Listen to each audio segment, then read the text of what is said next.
Il-Prim Ministru Joseph Muscat reġa' farfar kollox fuq is-suċċessur tiegħu. F'intervista fuq ir-radju tal-Istazzjon Laburista, Joseph Muscat sostna li jkun min ikun is-suċċessur tiegħu bejn Chris Fernu u Robert Abela dawn għandhom isolvu l-kwistjonijiet u l-problemi li se ħalli warajh.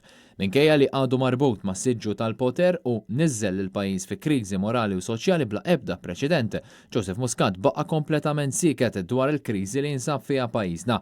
Dan fil-ġimgħa li fiha ntqal taħt ġurament li l-eks kap tal-Uffiċċju tal-Prim Ministru jinsab investigat dwar l-assassinju.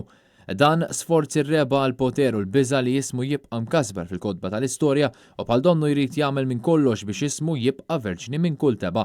Iżda l-iżviluppi ta' dawn l-aħħar ġimgħat juru bl-aktar mod ċar li r-responsabilità politika refaħħa biss sa nofsa fl-istess waqt li jiftaħar li refa' iktar responsabilità milli messu.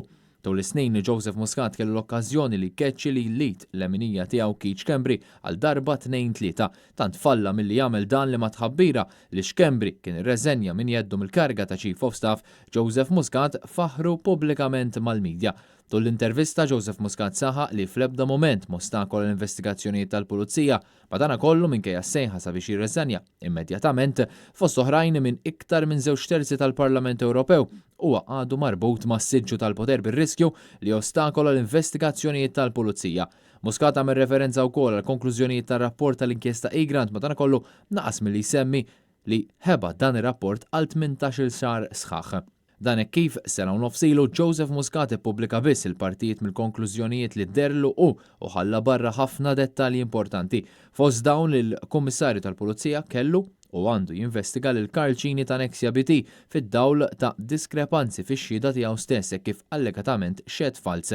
Fid-dawl ta' dan il-ħabbi misterju allegazzjonijiet imdawrin mal-Uffiċċju tal-Prim Ministru Joseph Muscat huwa għadu f'din il-kariga lessa biex ifarfa responsabilta fuq min ġej warajh f'kull okkażjoni. Fid-dawl ta' dan fis-tqarrija l-Partit Nazzjonalista sostna Joseph Muscat huwa Prim Ministru illeġittimu llum il-ġurnata ferm aktar minn qatt qabel mhux kredibbli u ma fadallux kredenzjali biex jitkellem dwar il-verità.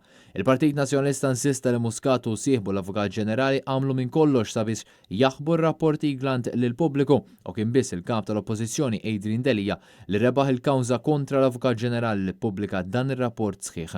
Flok ikompli bil-pritki tal-ħadd, Joseph Muscat għandu jitlaq immedjatament biex jaqaf darba għal dejjem jagħmel ħsara lil pajjiżna biex il-verità toħroġ kollha u ssir ġustizzja.